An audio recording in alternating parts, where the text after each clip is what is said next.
Hoje eu quero te convidar a fazer algo simples, mas profundamente transformador. Parar por alguns minutos e permitir que a palavra de Deus fale direto ao seu coração. Não como informação, mas como revelação. Não como mais um texto conhecido, mas como um chamado pessoal. Existe um versículo em Evangelho de Lucas 15:17 que atravessou gerações despertando almas adormecidas.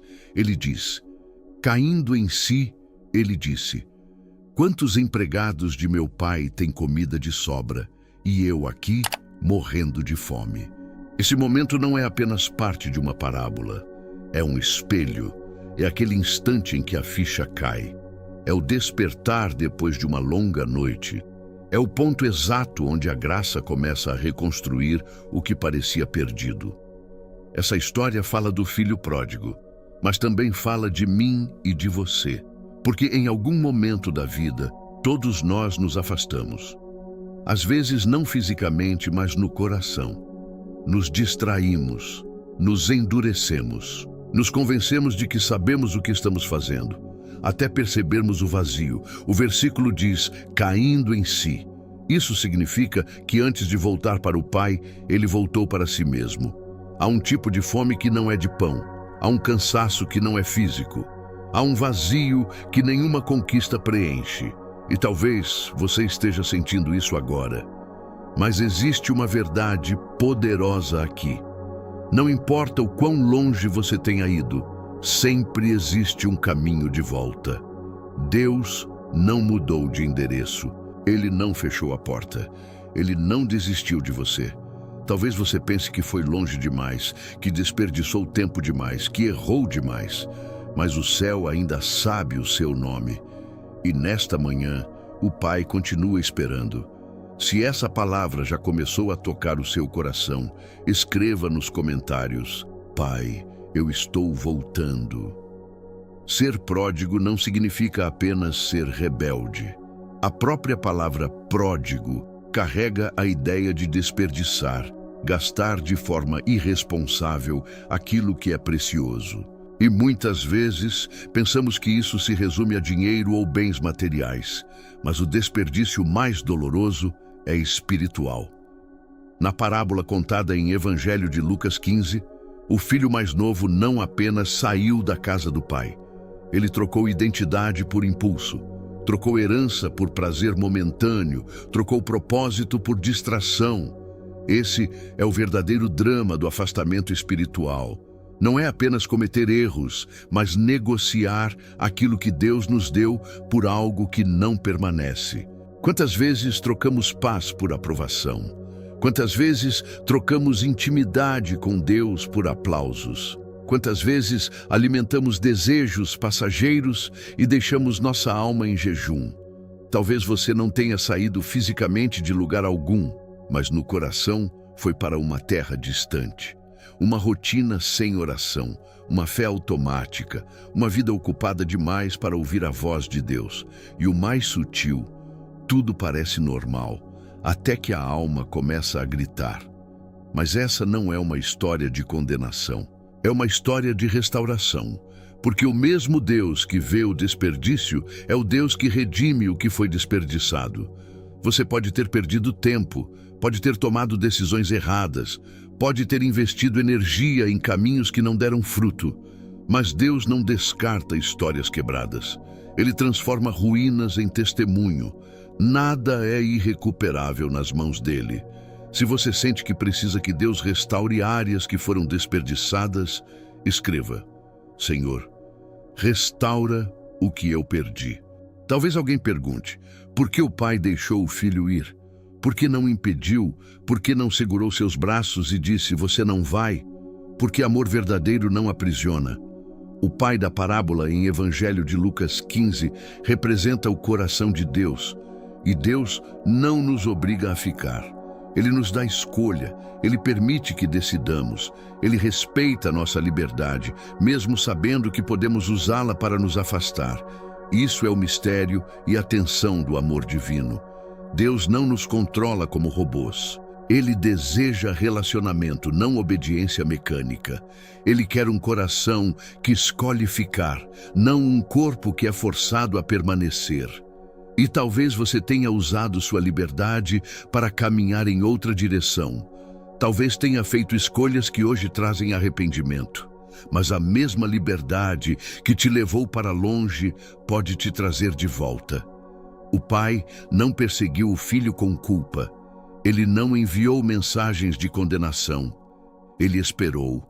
Com dor, sim, mas também com esperança. Ele não ficou de braços cruzados em julgamento. Ele ficou de braços abertos em expectativa. Essa é a imagem de Deus para você hoje. Ele não está te esperando para te humilhar. Ele não está calculando seus erros. Ele não está preparando um discurso de reprovação. Ele está aguardando seu retorno. E quando você decidir voltar, não encontrará rejeição. Encontrará abraço.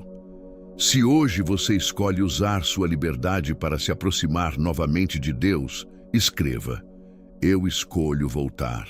O ponto de virada daquela história começa de forma silenciosa. Não começa com passos, começa com consciência. O texto diz que ele caiu em si. Algumas traduções dizem que ele voltou ao seu juízo. Antes de mudar de direção, algo mudou dentro dele.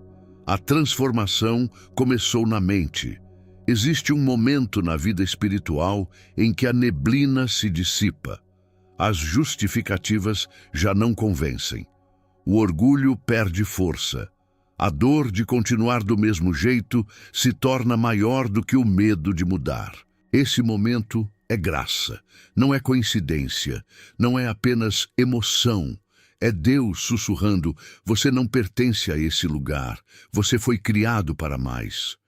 Talvez você esteja exatamente nesse ponto agora, sentindo um desconforto santo, uma inquietação que não te deixa mais em paz, uma percepção de que algo precisa mudar. Não ignore isso. Esse incômodo pode ser o Espírito de Deus te despertando. Não é condenação, é convite, não é vergonha, é chamado. Mas existe algo importante aqui. O filho não apenas percebeu, ele decidiu agir. Muitos sentem arrependimento, mas permanecem parados. Choramos, prometemos, refletimos e continuamos na mesma direção. Porém, arrependimento verdadeiro não é apenas emoção, é movimento. Não é só sentir, é levantar, é dar o primeiro passo. Talvez você não tenha todas as respostas. Talvez ainda exista medo, mas você não precisa estar perfeito para começar a voltar. Você só precisa decidir. Se hoje você sente que Deus está despertando sua consciência, escreva: Senhor, desperta minha mente e meu coração. Depois de cair em si, o filho tomou uma decisão poderosa. Eu me levantarei e irei até meu pai.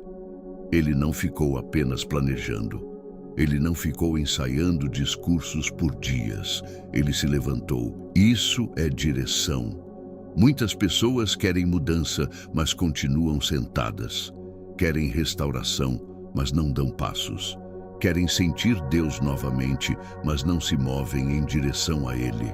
O filho ainda estava sujo, ainda estava com cheiro de fracasso, ainda estava sem dignidade, mas ele decidiu caminhar assim mesmo. Escute isso, você não precisa se consertar antes de voltar. Você volta para ser restaurado, não restaurado para então voltar. E há uma verdade linda nessa história contada no Evangelho de Lucas 15. Enquanto o filho ainda estava longe, o pai o viu. Isso significa que o pai estava olhando todos os dias. Ele não esqueceu. Ele não seguiu em frente como se nada tivesse acontecido. Ele esperava com esperança. E quando viu o filho ao longe, ele correu. Naquela cultura, homens mais velhos não corriam, mas o pai correu. Não por protocolo, por amor. Ele não esperou explicações, não exigiu justificativas, não pediu garantias. Ele abraçou antes mesmo do pedido de perdão terminar. Essa é a imagem de Deus para você hoje. Ele não está esperando sua performance, Ele está esperando seu movimento. Quando você dá um passo em direção a Ele, Ele corre em sua direção com graça. Se hoje você decide se levantar e dar o primeiro passo, escreva: eu me levanto e vou ao Pai. Existe algo profundamente consolador nessa história. O pai viu o filho quando ele ainda estava longe. Isso significa que ele estava atento, observando o horizonte, esperando o dia do reencontro. Deus não perdeu você de vista, mesmo quando você estava distante, mesmo quando ignorava a voz dele, mesmo quando parecia que não se importava mais. Ele via, ele sabia, ele aguardava. E quando o filho começou a se aproximar, o pai não ficou parado exigindo explicações. Ele correu ao encontro dele. A corrida do pai revela algo poderoso. O céu se move na direção de quem decide voltar. Talvez você esteja carregando culpa, talvez esteja repetindo dentro de si: eu não sou digno. Curiosamente, o próprio filho ensaiou essa frase: já não sou digno de ser chamado teu filho. Mas o pai o interrompeu. Ele não deixou o filho terminar o discurso de vergonha. Mandou trazer a melhor roupa. Colocou um anel em seu dedo, sandálias em seus pés, símbolos de restauração, identidade e pertencimento. O filho voltou achando que seria servo. O pai o recebeu como filho. É assim que Deus faz. Ele não negocia sua identidade com base no seu erro. Ele não reduz seu valor por causa da sua queda. Ele restaura, ele cobre, ele reafirma quem você é. Se hoje você precisa lembrar quem você é em Deus, declare nos comentários: eu sou filho amado. Chega um momento em que precisamos soltar a narrativa da vergonha. O filho estava pronto para viver como servo, carregando culpa pelo resto da vida. Mas o pai não permitiu que ele permanecesse preso à identidade do erro. Talvez você tenha se acostumado a se definir pelo que fez de errado. Talvez a sua mente repita lembranças, falhas, escolhas impensadas. Mas existe uma verdade libertadora escrita em Epístola aos Romanos 8:1. Agora, pois, nenhuma condenação há para os que estão em Cristo Jesus. Nenhuma. Isso significa que você não precisa se punir para provar arrependimento. O preço já foi pago. A cruz já declarou absolvição. Você não precisa viver vestindo roupas de culpa quando Deus oferece vestes de justiça. O filho recebeu uma roupa nova. Isso fala de dignidade restaurada. Recebeu um anel, símbolo de autoridade e pertencimento. Recebeu sandálias, algo que servos não usavam. O pai estava dizendo: você não voltou para a periferia da casa. Você voltou para o centro da família. Talvez hoje Deus esteja fazendo o mesmo com você. Ele não está te aceitando com reservas. Ele está te recebendo completamente. Então, solte o discurso de eu não sou suficiente. Solte a ideia de que precisa conquistar novamente o amor dele. O amor nunca foi baseado na sua performance. Você não é o seu pior dia. Você não é o seu maior erro. Você é alguém que decidiu voltar, e isso já muda tudo. Se você escolhe abandonar a culpa e abraçar a graça, escreva: eu recebo o perdão e a nova identidade.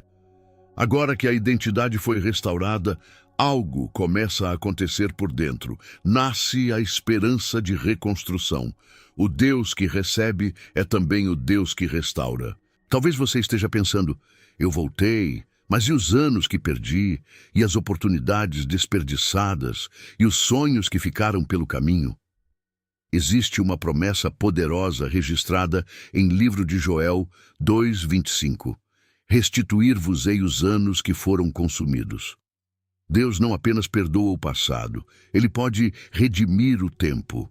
Ele é especialista em transformar cicatrizes em testemunhos. Ele pega o que parecia fim e usa como novo começo. Ele reconstrói o altar interno, reacende a chama que parecia apagada. Talvez sua fome espiritual tenha diminuído. Talvez sua paixão pela presença de Deus tenha esfriado. Talvez a rotina tenha substituído o relacionamento. Mas o mesmo Deus que te trouxe de volta pode reacender o fogo. Peça hoje: Senhor, restaura minha fome por ti. Peça: renova meu primeiro amor. Peça: devolve a alegria da tua salvação. Ele não se cansa de recomeços. E não é apenas sobre restaurar circunstâncias externas. É sobre restaurar o coração, restaurar a sensibilidade à voz dele, restaurar a confiança, restaurar a alegria de estar na casa do Pai. Talvez existam relacionamentos quebrados, talvez existam sonhos adormecidos, talvez exista um chamado que você colocou na gaveta por medo ou frustração. Deus ainda é o Deus que chama novamente. O Deus que cura famílias, o Deus que reacende propósitos. Se você crê que Deus pode restaurar o que parecia perdido, escreva: Senhor, restaura tudo em mim. Depois da restauração, vem algo ainda mais profundo: gratidão. Quando entendemos que não fomos apenas tolerados, mas desejados de volta, algo muda dentro de nós. O arrependimento dá lugar à adoração. A culpa se transforma em reverência. A palavra declara em Epístola aos Romanos 5:8: mas Deus prova o seu amor para conosco pelo fato de ter Cristo morrido por nós, sendo nós ainda pecadores. Perceba isso. Ele não esperou você melhorar para te amar. Ele te amou para que você pudesse melhorar. O amor veio primeiro. A cruz veio antes do seu pedido de perdão. A graça te alcançou quando você ainda estava distante. Isso significa que sua volta não surpreendeu Deus. Ele já tinha preparado o caminho. E agora, restaurado, você não vive mais por obrigação. Vive por gratidão. Não por medo, mas por amor. Não para tentar merecer, mas porque já recebeu. Como escreveu o apóstolo Paulo em Epístola aos Gálatas 2:20, já não sou eu quem vive, mas Cristo vive em mim. Essa é a nova postura, não mais uma vida centrada no eu, mas uma vida alinhada com o coração do Pai. Hoje você pode entregar este dia a Deus, suas decisões, suas palavras, seus pensamentos, seu trabalho, seus relacionamentos, não como rotina religiosa, mas como resposta de amor. Se o seu coração hoje está cheio de gratidão por ter sido alcançado pela graça, escreva: obrigado, Senhor, por nunca desistir de mim. Talvez esta manhã parecesse comum. Talvez você tenha começado o dia como qualquer outro. Mas algo santo aconteceu enquanto você orava, enquanto refletia, enquanto decidiu voltar. Houve uma mudança de direção. E quando alguém decide voltar para Deus, o céu celebra. A história do filho pródigo termina com festa. Não com sermão, não com reprovação, mas com celebração. O pai declarou que aquele que estava perdido foi achado. Aquele que estava morto reviveu. Essa é a promessa para você. Sua história não terminou no erro. Sua identidade não ficou presa ao passado. Seu futuro não está cancelado. Deus ainda escreve novos capítulos. Ele ainda transforma cinzas em beleza. Ele ainda gera alegria onde antes havia lamento. Talvez você precise dar passos práticos agora. Perdoar alguém, pedir perdão, retomar sua vida de oração, voltar a congregar, reacender um sonho que Deus colocou em você. Não deixe que este momento seja apenas emoção. Deixe que seja marco. Quando sentir dúvida, declare em voz alta: Pai, eu volto para ti. Faça disso sua bússola, sua decisão diária. E eu oro por você agora. Que Deus te encontre exatamente onde você está, que Ele cure suas feridas, restaure sua alegria, renove sua mente e firme seus passos. Que este seja o começo de uma nova estação. Você não está voltando sozinho. O Pai já estava no caminho. Ele continua dizendo: meu filho, minha filha, seja bem-vindo para casa. Se hoje você tomou a decisão de voltar de verdade, escreva com fé: hoje eu volto para a casa do Pai. Se essa oração falou com você, não foi coincidência. Talvez você tenha começado este vídeo apenas curioso, mas está terminando diferente, mais consciente, mais sensível, mais desperto. Hoje não foi apenas uma reflexão sobre o filho pródigo em Evangelho de Lucas 15. Foi um chamado pessoal, um despertar espiritual, um retorno ao coração do Pai. E sabe o que é mais poderoso? Você não está sozinho nessa jornada. Aqui neste canal, nós não buscamos apenas palavras bonitas, buscamos transformação real. Buscamos momentos que marcam o antes e o depois. Buscamos experiências que reacendem a fé, restauram identidades e fortalecem quem decidiu voltar. Se você quer continuar crescendo espiritualmente, se deseja fortalecer sua vida de oração, se quer fazer parte de uma comunidade que caminha em direção à presença de Deus todos os dias, então se inscreva agora. Não deixe que este seja apenas um momento isolado. Faça disso um compromisso. Toda semana, novas orações, mensagens profundas e direcionamentos espirituais para fortalecer sua fé. Inscreva-se e ative as notificações para não perder nenhuma palavra que pode ser exatamente o que sua alma precisa ouvir. Aqui, ninguém volta sozinho. Aqui, nós caminhamos juntos para casa.